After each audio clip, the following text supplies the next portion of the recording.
With no breakthrough in Geneva, those diplomatic talks between the U.S. and Russia are still underway in some ways. At least Russia is now waiting for, as I said, that written response from the U.S. But Russia's rhetoric certainly isn't convincing Ukraine or its allies. As you just heard, Canada's sending some economic support. But earlier I spoke with Andriy Shevchenko, Ukraine's former ambassador to Canada, about the reality on the ground and his expectations from this country. Mr. Shevchenko, thank you for joining us this morning. Appreciate it. Great to be back, Rosemary. Tell me, what is the feeling on the ground in Kyiv where you are? I don't know if perhaps things have become less tense after the talks between Secretary Blinken and Sergei Lavrov. What is the sense there? Not much relief here after the talks. I would say it's tense but calm here. Well, you should not forget that my country has been in this war for the last 8 years, so we had to find our way to cope with this. One big new thing on the ground is this territorial defense system, which is designed to absorb people, civilians who are ready to to defend the country. So I think people are getting ready for different scenarios, and we are ready to fight for every house and every street if necessary. Wow. As I'm sure you know, during that meeting with Secretary Blinken, Sergei Lavrov repeated again that Russia has no plans to invade Ukraine. First of all, do you believe that? And if not, why are they saying that? What do you think their strategy is here? Well, we don't believe them. And again, we don't think anyone should believe them in this situation. And I think we have a mixed feeling after this negotiation. Of course, we were very pleased to see this very firm position by the United States of America and this very clear promise of support for Ukraine. On the other hand, the very fact of this negotiation is very disturbing. Why do you mean it's disturbing? Is it not at least a good thing that diplomatic channels seem to be open or continue to go ahead? Rosemary, I do have a lot of faith in diplomacy, but we also should tell very clear difference between diplomacy and blackmail. And I think this is exactly what is happening. Yeah. And imagine a situation when you hear your two neighbors discussing what they're going to do with your home or with your backyard. And actually one of them is clearly saying they want to live in your dining room. Yeah. So your only hope is that that second neighbor, a good friend of yours, would be very firm and clear and would do no compromise on your future. So that's pretty much the feeling that many Ukrainians have about this. But again, we're very pleased to see very strong solidarity within the free world to support Ukraine. Just over the past 24 hours, the United Kingdom says it has uncovered a Kremlin plot to overthrow the Ukrainian government and install a pro-Russian regime in Kyiv. They didn't offer what proof they have of that assertion, but they did make that statement publicly, which is highly unusual. What do you make of that claim? I think it's one of the many scenarios that the Kremlin has been thinking about. I don't see any good reasonable grounds for such a scenario here in Ukraine, because here I think the public opinion is very strong and extremely strong in support of Ukraine's independence and in support of Ukraine's sovereign right to choose its own future. I can hardly imagine any Ukrainian politician playing in that kind of games with the Russians today. But again, we should realize that there are many scenarios that probably they have on the table in the Kremlin. What kind of support do you want from allied nations? You know Canada well. You know that over on Friday we announced a $120 million loan to Ukraine. And I've spoken to the former President Poroshenko, who says there should be more. What would be helpful from allies right now? Well, first of all, this sign of support from Canada was very timely, and it was warmly welcomed in Ukraine. And we will always remember that Canada was one of the very first nations to stand next to us in 2014. And we expect more things from our allies in the West and from Canada. When we talk about Canada, there are three things that we particularly ask. First, it's weapons and provision of more ammunition to Ukrainian military and this territorial defense, which I mentioned. Second, it's continuation of Operation Unifier. That's extremely important. And third, it's more sanctions on Russia. The U.S. is expected to respond to Russia's requests, demands, whatever you want to call them, in writing next week. Certainly the president is working on that over the weekend with his officials. How concerned are you right now about the prospect of a Russian incursion or aggression, invasion, war, however you want to qualify it, Mr. Shevchenko? Well, of course, we are very concerned, and I find this whole idea of exchange of these written notes ridiculous and humiliating in many senses. Guys, you in Kremlin have invaded Moldova, Georgia, Ukraine. You have poisoned people in London and Salisbury. You blew up ammo storages in Czechia. You flushed down the toilet the Budapest written memorandum protecting Ukraine, and now you demand from the US a written promise actually to betray its Eastern European partners. I think it's very cynical, very hypocritical kind of diplomacy and blackmail, and I think Russia is turning this negotiation into blackmail and waste of time.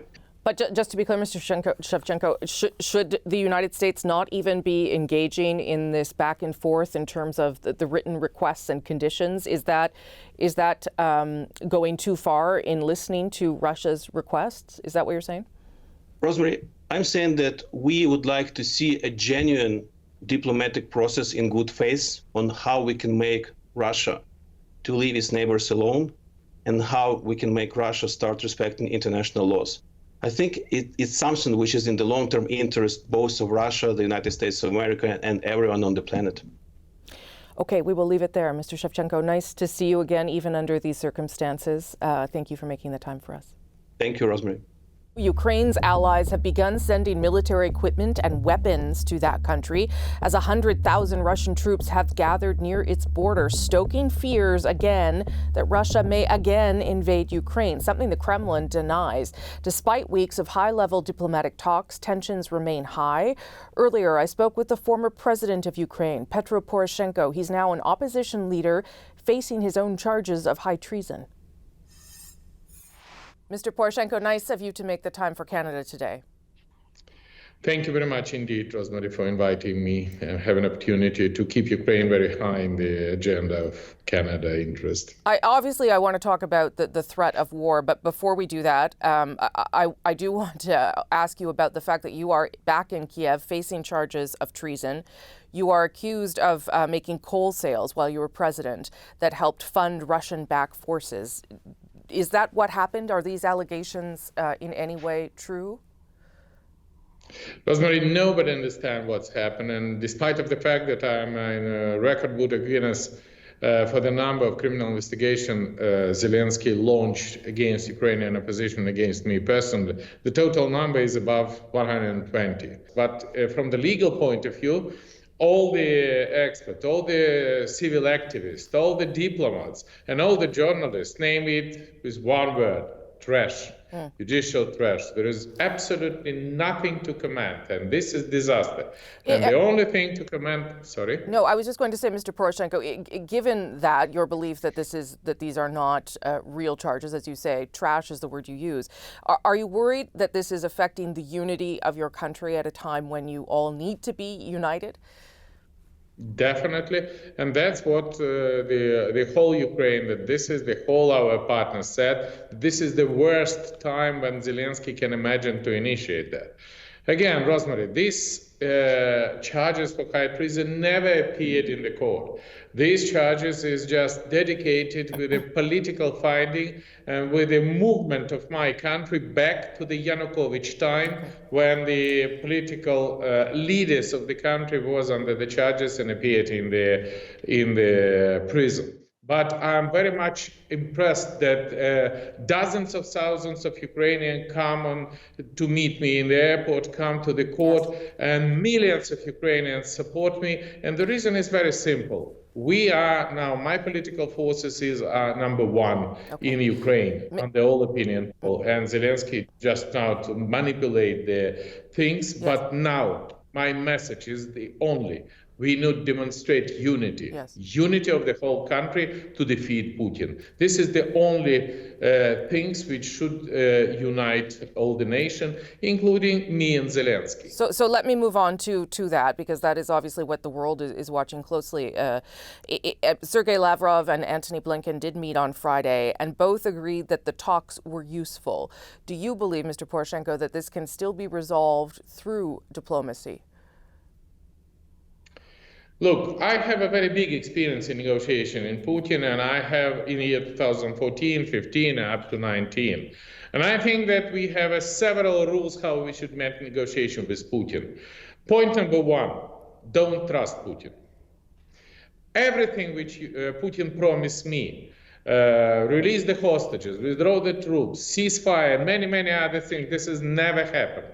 Putin understands on this force that with this situation, don't trust Putin. Point number two, don't be afraid of Putin. Because when you're afraid of Putin, Putin go as far as we allow them to do. And with this situation, we are very much appreciate the position of the collective West, which is standing strong on the ultimatum of Putin for prohibiting Ukraine to go to NATO. And point number three, we can win with Putin if we would be united. The unity and solidarity with Ukraine, this is exactly a precondition. And do I believe that we can solve this question with the diplomatic means? Definitely yes. If we would be strong and if it would be united, definitely Putin will be afraid to attack Ukraine. Well, those are all interesting points. You mentioned there that one of the conditions Russia put on these talks was that Ukraine would never be allowed to enter NATO, and that NATO troops needed to be removed from all Baltic states. Those are non-starters for NATO and for Western allies. Given that, where do you think the conversation goes? Is there anything that can be done to appease Russia? Look, I want to analyze your viewers about the development of the Putin approach. Yes. So if during my presidency, Putin position was no Ukraine in NATO, and we're fighting, and I put in the constitution as the purpose of our foreign policy, the full membership of Ukraine in EU and NATO. Then after my presidency, he changed the position and put no NATO in Ukraine, even trying to prohibit any training exercises, any supply of the weapons, any joint initiative or joint session he was against. And today, he doing even more. Instead of no NATO in Ukraine, he said no NATO in Central and Eastern Europe, pretending that in Bulgaria and Romania, in Baltic states, it would be no NATO. And with this situation, this is again evidence that Putin go as far as we allow them. What are you hoping to see from Canada? On Friday, Canada announced a loan of $120 million, not aid, a loan. But what else would be useful to receive from a country like Canada right now? First of all, I want to thank Canadians from the very first moment of the war. The Canadian Parliament, Canadian government, then Prime Minister Prime Minister Harper. Yes. Then after that, it was Prime Minister Trudeau, Chrystia Freeland, your Minister of Defense, and everybody else. We have a brilliant cooperation on that. We have a training mission of the special instructor in Yavoriv, and I welcome Canadian soldiers in that. And in the autumn, year 2014, I received from Canada the first package of the goods which saved Ukraine at that time. Now we're talking about the lethal, defensive lethal weapons. And what we need the most, we need the anti-aircraft devices, because Russia definitely, if will attack us, they will use the aviation. We should make a radio electronic warfare system, drones, and the other position, I have the full list, which we are waiting from Canada, and which again, the only purpose is not attack of Russia. The only purpose is to defend Ukraine if Russia cross our border, cross our touchline, and make a very crazy decision to attack and kill Ukraine. We should increase the price for that, definitely, and I want to thank Canada for this initiative. Do you think that Canada is taking too long to announce that kind of package, Mr. Poroshenko? Wow. Definitely, as a Ukrainian and as a leader of Ukrainian opposition, I interested in accelerate this process. But Canada is our friend, and we really count on Canada, and we really waiting that it would be done as soon as possible, because now we count days, and when we ask Russia to withdraw their troops from Ukrainian border, instead of that, Russia withdraw family of Russian diplomats from Kiev. And definitely this is not add the stability. With this situation, we should be ready every single day, every single week, and definitely we count on Canada that the aid will come as soon as possible. I'll just end on this, Mr. Poroshenko. Is armed conflict, a war of some kind, inevitable? Or is there still a chance this can be avoided? First of all, thank you very much indeed. This is not a conflict. This is word which I fight all 5 years of my presidency. Conflict on the east of Ukraine means civil war. Right. We have a full, open, and huge Russian aggression. And this is the Russian aggression, this is the war Russia against Ukraine. Yes. And it is the expanding the scale of this war is still we can avoid that. We can use the diplomat. Putin just rising up the bets, Putin rising up the temperature. And we should stop this scenario of Putin. By the way, one of the versions to stop it is to be in the summer year 2022, this year, to present to Ukraine membership action plan to NATO, both to Ukraine and to Georgia, and that would be the right answer to Putin, that collective Western NATO not accepting any precondition of ultimatum which Putin expected. Mr. Poroshenko, it was nice to speak to you again during a difficult time right now for your country. Thank you for making the time, sir. And thank you for assisting us and helping us. This is extremely important. And thank all Canadian viewers. Thanks a lot.